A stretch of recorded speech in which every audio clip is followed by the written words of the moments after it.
السلام علیکم، آپ دیکھ رہے ہیں ہورائزن نیوز ایچ ڈی۔ خبر شامل کرتے ہیں ساہیوال سے۔ پولیس تھانہ بہادرشاہ کی کاروائی 1480 گرام چرس، 23 لیٹر شراب، 4 عدد پسٹل، 30 بور اسلحہ ناجائز برآمد، 6 کا ملزمان گرفتار۔ ڈی پی او ساہیوال صادق بلوچ کی ہدایت پر ساہیوال پولیس کا جرائم پیشہ عناصر کے خلاف کریک ڈاؤن جاری۔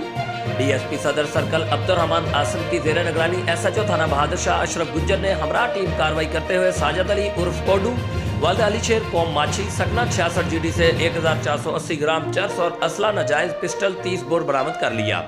محمد نعیم والد مابد قوم مسلم شیخ، سکنہ آبادی کومن والی نزد سرور چوک سے ناجائز اسلحہ پسٹل 30 بور۔ محمد نعیم والد بشیر احمد قوم موچی، سکنہ 66 جی ڈی سے شراب 10 لیٹر اور اسلحہ ناجائز برآمد پسٹل 30 بور۔ سخی والد احمد قوم فتیانہ، ساکن 59 جی ڈی سے شراب 13 لیٹر اور اسلحہ ناجائز پسٹل 30 بور برآمد ہونے پر علیحدہ مقدمہ درج کر لیے، جبکہ 2 کس ملزمان عبدالستار اور جبار کو عارضی قیام گاہ ایکٹ کی خلاف ورزی پر گرفتار کر کے مقدمہ درج کر لیا۔